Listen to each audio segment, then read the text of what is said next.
Welcome back to Ivy Unleashed. Today might be the biggest day of my career, Brooke's career. Today, I'm just going to start off. We have Dr. Shefali in the house. Welcome to Ivy Unleashed. Oh my goodness. Thank you for having me. I'm so honored to be here with you. Ugh, this is so surreal. I just want to take in this moment. Dr. Shefali is an author, a parenting expert. She has helped people break generational trauma. We're going to be talking about this beautiful book, The Parenting Map, but so many other things too, because not everybody that listens is a parent. And really, what I learned from reading this book is that these lessons are really about relationships, because anytime you have issues or anybody would, these stories you have about your patients or clients that come to you, the issue is their kid, but it ends up not being their kid at all. It ends up being, we have to dig deeper into ourselves. And your book, The Radical Awakening, I had to read each page like twice just to even understand what you were trying to tell me to decondition. But you do such a beautiful job of helping people peel the onion and understand that our kids are not trying to do anything to us. They're not trying to be difficult. They are trying to just have an emotion, and anything that happens that's negative from there is on us. And so thank you for writing the books you've written. You are transforming the world. We are so happy you're here. Oh, thank you. Thank you. I think, you hit the nail on the head by saying that, when we parents fail to understand that children are just being children, then we, put onto them all our stuff. I remember one time I told my 4 or 5 year old daughter, stop playing games with me. Because in my head, she was some evil manipulating person. And she was like, oh, let's play a game. And I realized, wow, I'm just putting all these adult constructs onto her because I'm living in such woundedness that I'm even not able to see an innocent 4 year old as who she is. I was making her something because I was living in victimhood. So in all these ways, we parents especially, because children are so young when we have them, they're young, they're pure, they're absorbent, they're innocent. We just use them as our dumping grounds. With other adults, we don't do it so much because they can use us too. But children don't know how to do that back to us. So it's like a one-way street of constant dumping. And that's what I'm trying to break in all my books. Yeah, and it takes courage to go there. I love how you start the parenting map talking about to own this takes courage to dive deep into your own childhood issues that a lot of people aren't even awoken to. Like, a lot of people are just walking around really thinking they're the boss of their kids. They have the right to do whatever they want to their kids. And this book, I love how direct you are, but also give the tangible tools to help you through this. But before we get to all of that, we want to talk about you a bit, because you are a superstar. You're like Oprah's bestie. She's got her arm around you holding your book, and the books you've written have changed the world. And so us as business owners and women and parents, like, we're just so curious about you and what it feels like to have such revolutionary work. Like, how does it feel to be you? You know, when you're so ordinary as I am, it's just like I don't walk around with this grandiose sense of sense of myself because I'm so ordinary. If you lived with me, you'd be like, oh, I get it. I get why you have no idea how amazing your work is, because I'm just here to, live my best life and help people.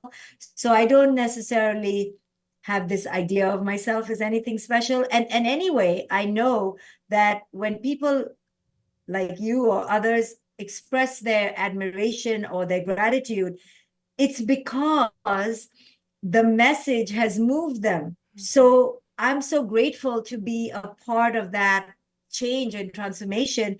But I know it's not me, it's you who has connected to the message. I mean, I happen to be the one who transmitted the message, but it's really between you and the message. And I just happen to be the loudspeaker or the spokesperson. And similarly, when people then don't like me, which also happens quite a lot, or don't like the message. I understand it's not personal. It's because they and the message didn't get along, right? So I try to keep it in perspective, both the positive and the negative. Yeah, you talk a lot about manifesting. And so I'm curious, did you manifest this? Years ago, did you see this all happening?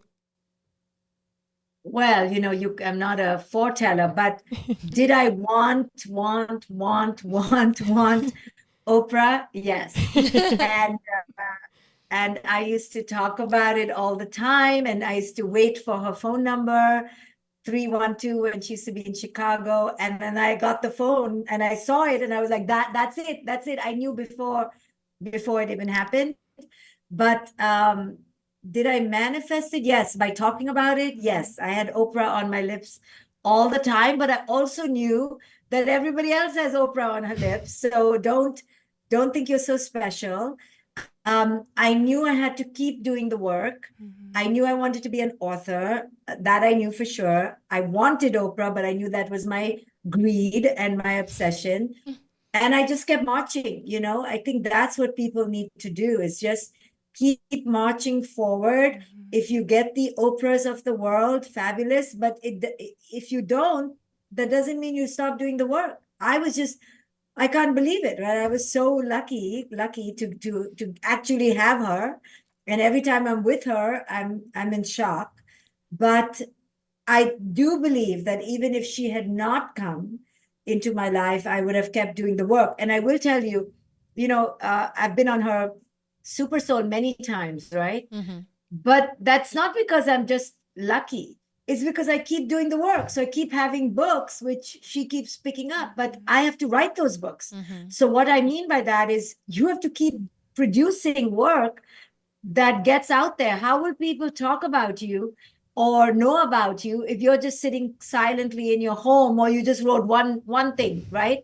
You have to keep putting it out. And I think that's the hard part for people, because they want the gain, they want the goal to be achieved, and they don't want to do the process. But the process is the key, and you have to keep showing up. And I think that's the hard part for people. Yes. Oh, thank you for putting it that way, because I think that is so important. It's the value you put out into the world. And to me, just being familiar with your work, your value is your honesty, and you're not trying to befriend your readers. You're trying to give them the truth that this is something we can't ignore. And if you do, you're not going to have a relationship with your kids or whoever, because you're not listening. You're not being present. I was tested this morning. I had a kid that didn't want to put a shirt on.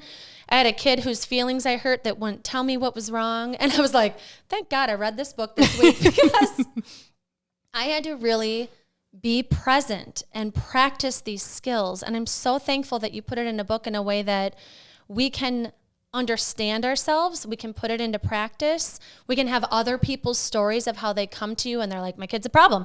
This is happening and this is happening. And they don't want me to coach their kids, or they're not listening, or the codependency, or fill in the blank, the way that you give examples and the way that you tell your patients or clients you're the problem. And they don't hear you right away, but then you help them hear that we have to do this digging. And so the biggest thing that I learned is that we are control freaks. You even called yourself one as a parent, and that you had to undo that. And so we really want to get into control, that you discuss at great length, and how you get people to have those aha moments and recognize, wow, I'm trying to control this whole operation. Like, how do you help people get to those answers? Well, parents are so defensive, right? You cannot tell a parent that it's their fault right off the bat. No one could tell me when I was a young mother it was me. And if they did dare to do that, I wouldn't talk to them much anymore, because we're so proud of our parenting, especially mothers. We take it very seriously, and that's the problem. We've enmeshed our identity with that of being the mother. And whenever we put all our eggs in one basket, like we do in motherhood, we're going to be miserable, because we're going to weigh our worth based on how the child reacts to us. So when parents come to me, it's not easy. I go very slowly and delicately. But the way to get in to the parent is two ways. One, their child is in so much pain that the parent has no choice now but to maybe change themselves, right? Because you can keep bashing your child and keep saying, it's you, it's you, it's you. But at some point, the child is going to collapse and you have only two choices, either keep blaming them or look at yourself.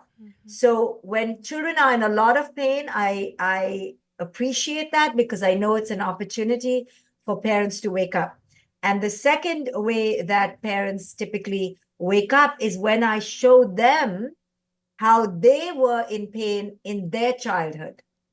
And when I show them how much pain they had in childhood, that's a way to get them to connect. Most of us have been in pain since childhood, but we've overcompensated for it. And we've become super amazing or super successful, or we're just, drowning in our addictions. But we think we've managed. So when I begin to show a human that, no, you haven't managed, you've just compensated, and you are still in pain. And if a parent can get in touch with their pain from childhood, that's the inroad into showing them that their child is in pain as well. Yeah. And this is all about connection. And we can't truly connect unless we're aware of these things. I think a lot of people avoid going there because it's painful. And you have to own your stuff. Like I had to own that I'm a litigator and I like to have the last word. And I feel like what I have to say to my kids is very important and they should hear my opinion. And I'm like, shit. It's like dropping the ego. Yes. And that's what you talk a lot about, Dr. Shefali. So how do we drop the ego? Because I'm even thinking about our listeners who aren't mothers, who are healing and coming into a new world of putting themselves first or whatever they may be going through, and the ego still plays a hand in their life too. Right. In any intimate relationship, in any moment in life, the ego can roar, but it roars really loudly in intimate relationships. And imagine with a kid who cannot fight back, the ego is like having a party. So the ego really is our defense against our own insecurities, because we're feeling insecure. Now we try to control the other. We do it in our relationships, we do it at work, we do it all over the place. But if we become aware that that control is actually stifling the other human being and actually dismantling the intimacy in your relationship, then you will be able to move forward. But here's what happens. Mostly we are with other adults who are also unconscious. So if they happen to be in a relationship with us and we're controlling and they're controlling, then you have a shit show. If you're controlling and they're not controlling, then you just have a skewed relationship where one's ego is winning, like a narcissist and an empath, and that's not healthy. And eventually that relationship will break down. And then with your children, because they don't have a full ego yet, your ego is totally roughshoding over them and micromanaging them and disempowering them from getting to know their own liberation, to getting to know their own inner wisdom. And that's not healthy either. So what's beautiful about working from ego is that eventually it'll all fall apart. It's just a matter of when. And if you're very intellectual and clever, it'll take longer because you're more resourceful. You can hide behind books or the computer or money or your success. So it takes a little longer with really super successful, super functional looking people. But functional people are not necessarily healthy people. They're not healed people. They're just super achieving and competent. But it will fall apart. I am a therapist and I've seen with everybody, including my own marriage, fell apart because I was the prototypical narcissist carrying all the weight on my shoulder till I broke. And I wrote about it in my book, A Radical Awakening. And I don't see that as a negative or a failure. I see it as the inevitable and necessary breaking down of the ego. In fact, when people don't have big tumultuous curves in their life, I worry because you cannot live this life without an ego, and you cannot live this life without the ego totally messing you up at some point. And the sooner, actually, the better, because like both of you have learned, you're healing. And how amazing is that? Yeah, that's beautiful. And I think too, as we do this work, you just touched on it, that we're trying to, as parents, become eventually irrelevant, which the ego fights that big time because it wants to be the important parent that's managing the situation and that knows best and listen to me and I gave birth to you and all these things. And I love how you break this down in the book. And ultimately, you've said that you're trying to help them trust their inner wisdom or their inner voice. And I would love for you to touch on why that's so important that we help build that as a parent. Well, if you look at your life as an adult, especially if you're a woman, if you're honest, that you have struggled with executing, activating, instigating your own inner empowerment, your inner governance, your inner leadership. We women, both culturally and then self-induced, have suppressed our inner wisdom so much. We have such fear around playing big, around showing up, around owning our authority and our mistakes, and really taking charge of our lives to the extent we can. And all of that we learned in our earliest years. So we as women who are waking up need to know better than anyone else how important it is to be given the space to experiment, to find out, to discover our voice. And what happens in parenting, because it is so controlling, that not only do children not get to discover and find out and experiment and practice in childhood their own voice, what happens is we completely, as parents, suffuse their inner voice. We just take over because we do know better. But just because we know better doesn't mean we have to show it up as always the all-knowing one. So if your child says, "What should I wear?" and the child is 4 years old, that's an amazing opportunity to go, "I don't know," and be dumb, right? One of my clients, a mother, said to me, "Dr. Shefali, you're just telling me to be so quiet and not know so much. What, I should just be an idiot?" I said, "Yes, if that's how you want to phrase it. What I want from parents is to stop showing up as the all-knowing one, because just because you have the years ahead of you, ahead of your child, doesn't mean you just give the opinion.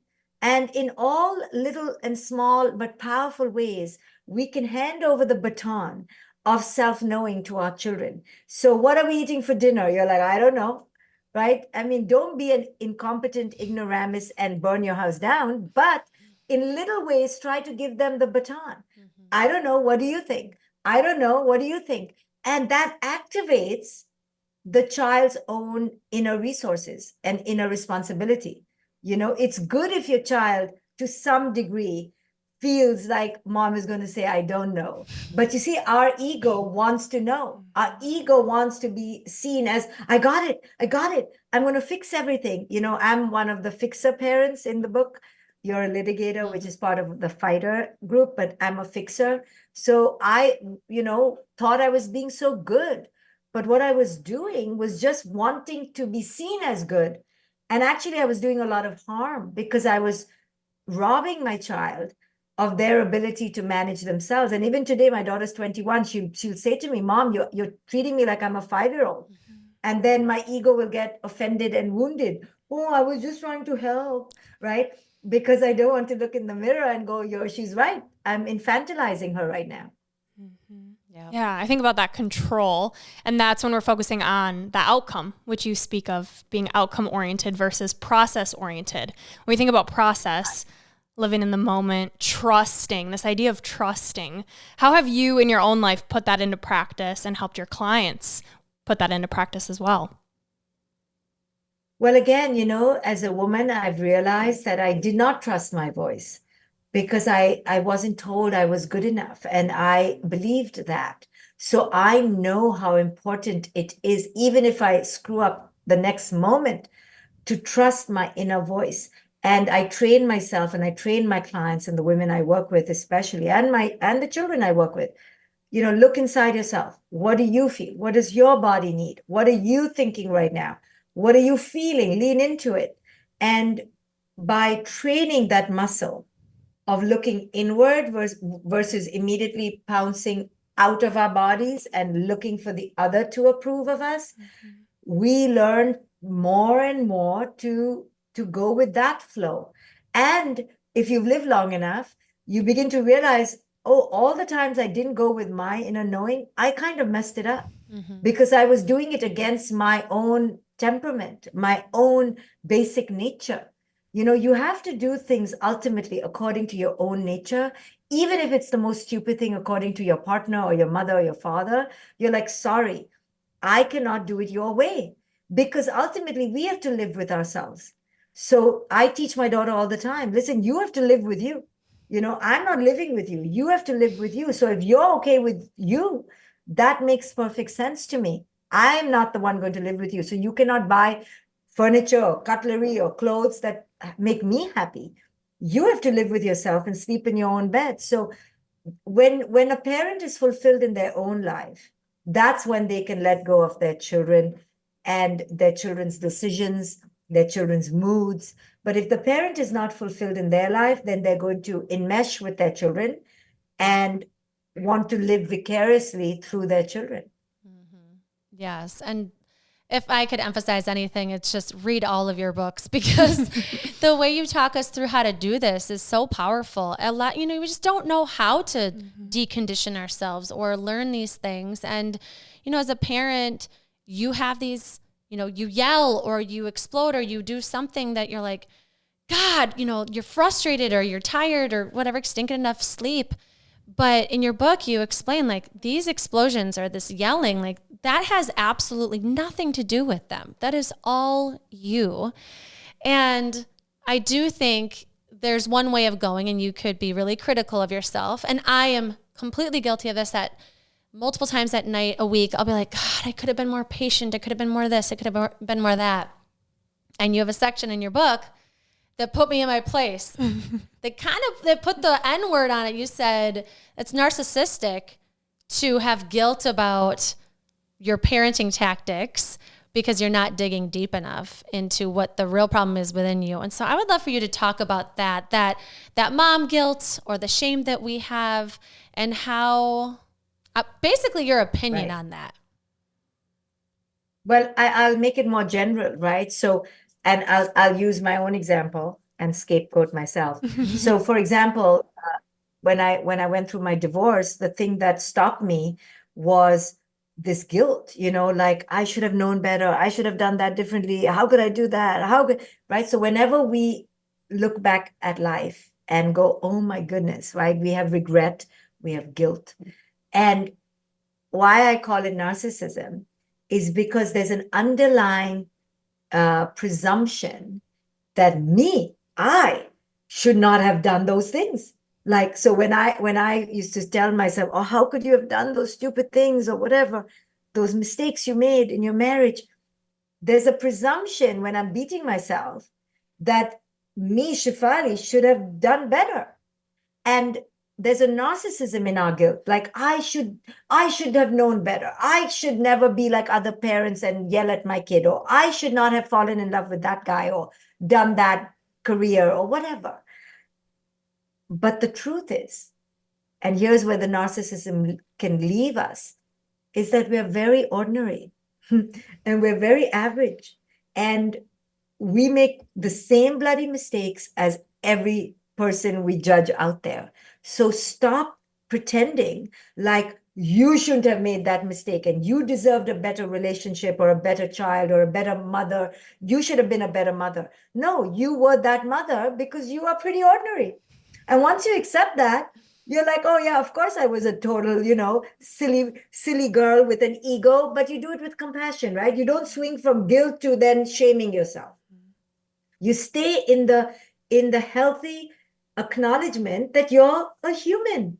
And I think that's our big folly as mothers, especially, and women, that we should, first career should be the best career, first marriage, first relationship, first child, first time doing this, we should be the best. And that puts a lot of pressure on us. And we need to just get rid of it and instead realize that the mistakes have brought us to this doorstep of a great awakening, right? How can we alchemize the mistakes? So all my mistakes are in alchemize into my books because I use my mistakes to grow and I use my mistakes to teach other people. But I never, can rest in the delusion to think that I will not make more mistakes.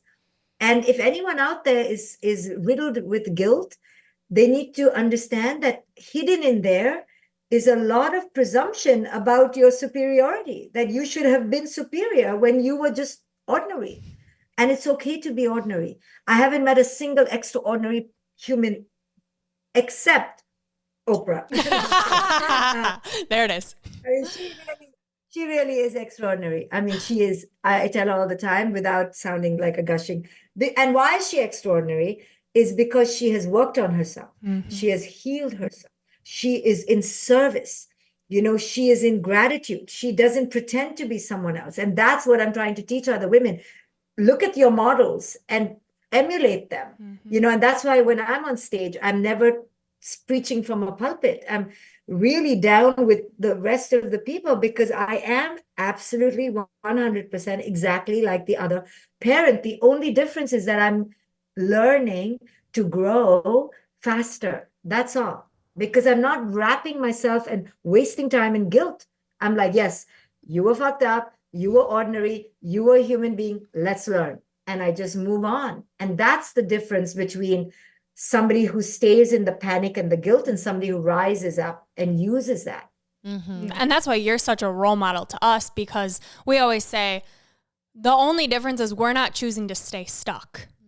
We are acknowledging this inner child. We are doing the work and we are growing, and we're inviting everyone else to come with us so they can do it themselves. Yeah. And one thing that's been super powerful for us that you speak so highly of is meditation. So I'm curious for us and our listeners, how you've seen meditation change your life and your clients too. So there are two parts to meditation. One is the practice of meditation, and one is the philosophy of meditation. And you have to get both to get the maximum impact. Okay. So the practice of meditation is the most amazing practice where you take a pause, you learn to sit in silence, you learn to observe your thoughts, and you learn to see that your thoughts are not you. You get to choose your thoughts and you get to be the minder of your mind. So it teaches you so much. But the philosophy of meditation is really more powerful, which is really what all my work is based on, really, which is present moment living and the understanding that the self that we so attach to is really irrelevant or impermanent. And when you understand that and understand that you are dying every moment, you live more greatly in the moment, in the here and now, and you also don't take yourself too seriously. And therefore, you have less ego. So the true art of dismantling your ego doesn't come from just psychological counseling. It also comes from a meditation practice. I love that. And have you, I keep thinking of, okay, I'm going to keep growing. I'm going to keep trying to shed this ego, but I feel like I'm always having these needs of validation, right? Of knowing someone, because I'm a words of affirmation person. Is that going to go away? The more I meditate and the more I get into shedding this ego, am I going to need that less? Because I keep thinking this is who I am, but maybe that's something that over time you need less when you're doing this inner work. Well, you have to keep challenging yourself to need it less, right? So the ego still shows up, right? Like if I post something amazing on Instagram, but two people liked it, I'm like, what the hell, right? So I have to then I have to challenge myself to do the work. So don't I know you're not, but I remind myself and others to not be complacent. Just because you did the meditation, check. Just because you read the books, check. Doesn't mean the ego is not going to constantly show up, and you have to do the work to undo it and say, ego, stop it. You posted it on Instagram not to get the praise. You did it for yourself. You did it because you wanted to do it. That's your reward. Now be quiet, right? So you have to constantly check your ego. You have to be in a constant watch out for the ego. Never, even for an hour, has my ego not shown up. I mean, I can't even say, even for 15 minutes, even while I'm talking to you, I'm checking my hair out. That's ego. I'm checking the scenery out. That's ego. I'm checking, am I talking okay, looking okay? How are you guys? All ego, but I'm watching it. So the ego will never go away. And the person who says, I'm conscious, is really unconscious, right? So you have to always watch that bloody ego. It's right here. It's literally right here next to you. Yeah, it's your relationship with it. That's what I keep hearing you say, is you know that it's there. It's not going anywhere, but how are you letting that dictate how you're acting, how you're living? Yes, I love it. And I just want to emphasize too that to do this work, like Radical Awakening is a very long book, and it's long for a reason, because this is a lot of undoing, a lot of understanding that we're kind of on, what's it called? Like cruise control. Like we're just going with the motions. We don't realize we're doing it. Autopilot. Yeah. Where you're helping us understand that there's this richness to life, to understand ourselves and understand what's happening around us so that we can have more joy. I think when we're on this autopilot, it's like, I look at people that haven't done any inner work and I'm like, you don't even understand yourself. You don't even know what you need. Right. And so we drown it with alcohol or with TV or whatever the numbing device is. And so I'm so happy that you've written these books and that you keep doing this work. And I would just love people to know where to find you, where to find your books, the best place to go, and how they can follow you. Oh, thank you. So I will give a shout out to what I think is one of my best books, which is what you talked about, A Radical Awakening. It's really a book for every human, but definitely women. And it's a long book, but I wrote it really fast because it just came out of me after my divorce and my renaissance. And it's a testament to how women can get through pain and really alchemize it to their highest potential. And I speak with an honesty there and a self-reflection and a self-awareness that, I think is important for people to absorb. And then my latest book is The Parenting Map. That's for parents. So they can find me on Instagram under Dr. Shefali. And my website is drshefali.com. I have a coaching institute. I coach people to do the work I do and help others in the world. So if people want to become a coach, they can explore my institute. I have lots of courses on relationships, on healthy eating, all sorts of things, and of course, parenting. Yes. Thank you for doing the work and sharing your work. I know Radical Awakening has helped me so much. I'm not a parent yet, but that has helped me. And now when I do hopefully someday become a parent, I feel so held by you and your work. And I know that I'm going to be a conscious parent because I'm going to keep reading your books and everything that you keep putting out. I'm just going to devour it. So thank you for being you. We're so grateful for this time. And we wrap up our show with the same 3 segments. So the first one is 3 gold stars. So 3 top takeaways you would leave our listeners with today. Well, that everything happens to you for you to see your own wounds, and every painful moment can be a moment of greater growth and awakening and disruption of generations of patterns. So don't be daunted by pain. The second takeaway is that your children are here to just be themselves. They don't need to be superstars. They don't need to be, going to the best schools. That is not going to make them feel fulfilled. Their self-awareness and self-knowledge is the best gift you can give them. And the third thing I would say, just in terms of all relationships, that relationships are not here for your peace of mind necessarily. They're not here for longevity. They're really here to catapult you into the best self you can be and really to enter a relationship with yourself. Oh, so beautiful. Mic drop. All right. And we always do 3 questions we're just curious of that we didn't really plan ahead. And mine has to do with one of your latest reels just hit me in the heart. I was like, damn it, Shefali. You were like, if you're a parent, you're going to mess it up. Stop trying to be perfect. And I would just love you to hit home why we're all going to mess this up and how every parent's always messed it up and the importance of understanding that. Because mess is life, right? And even the word mess it up has such judgment to it. There's just no way you're not going to say the wrong thing at least 25 times a week. There's just no way. So the point is not to look for this utopic, again, peace of mind, perfection, happy, because you drive yourself crazy. You need to go, okay, here we are, and now let's dig ourselves out of this hole. And when you don't resist the pain still comes, but it comes less and stays less. So half of our problem is that we're resisting the pain in our lives. Like, how can you have a bad mood? How can you be upset with me? How could you say that to me? Huh? They already said it. They already did it, right? So that's done. So present moment living allows us to understand, okay, we had a glitch. Let's clean it up. And expecting humans to not have glitches constantly is really an infantile fantasy. It's like a Cinderella fantasy. So good. Okay, my Thank question, you. what piece of advice would you give the woman who isn't a mother yet, but someday would love to be?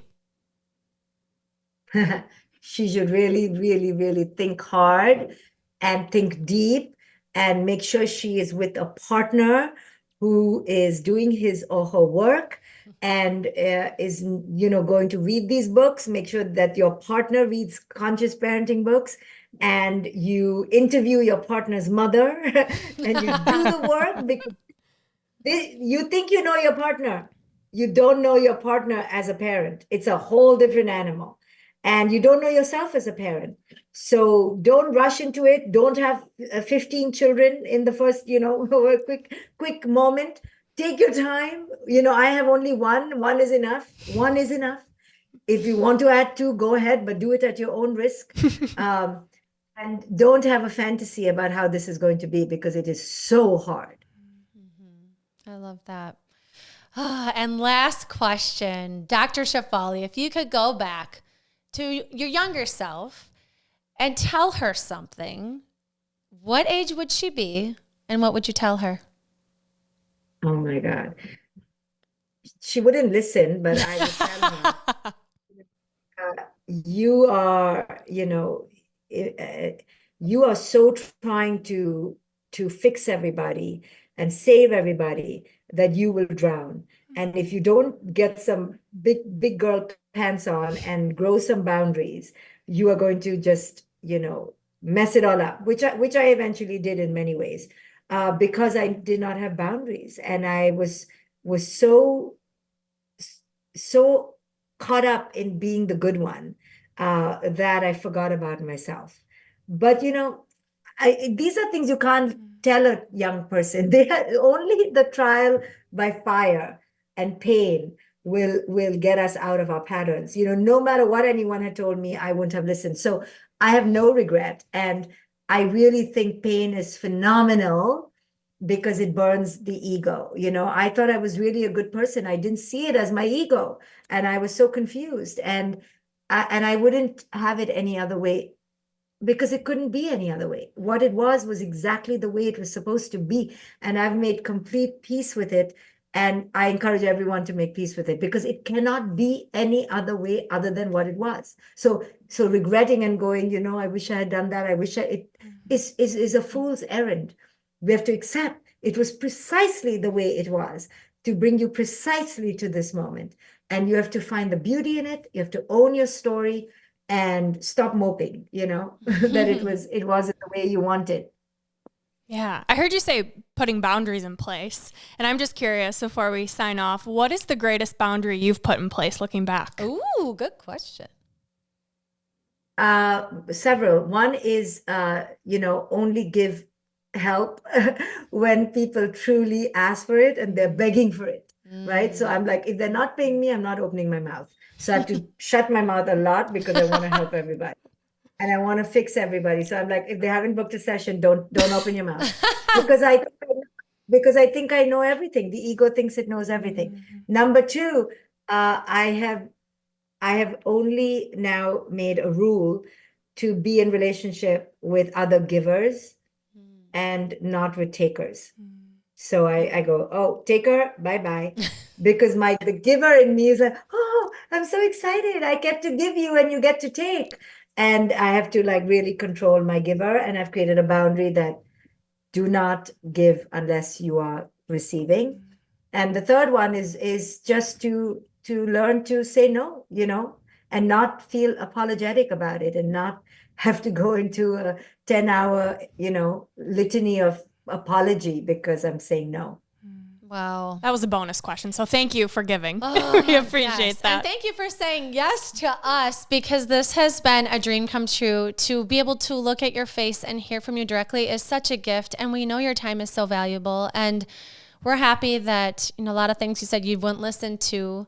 But I'm glad that, and I know Brooke is glad that you listen to your voice that is putting words on paper that rub people the wrong way, but they need to be heard. And you do it so beautifully. And you being on this podcast and us showing the parenting map is going to change generations to come. I'm so overwhelmed with gratitude right now, because it's going to help kids feel seen and like they can be themselves. And that's why we created this in the first place. So thank you so much for writing this, for being here, and for your time.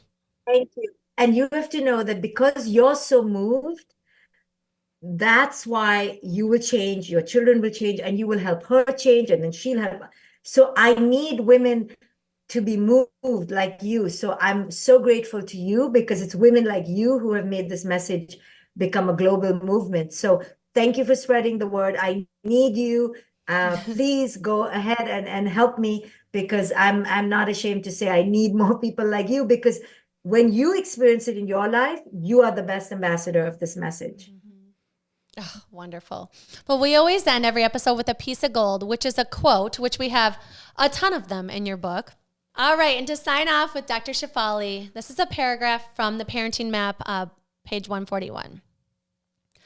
The parts within us that have been rejected, disavowed, and abandoned don't just disappear. They are simply buried deep inside of us. When we see them rise up in our children or others we love, we become extremely triggered and try to do those parts what we have done to our own. Our own past wounds wash over us with such pain that we enlist our ego with a furor.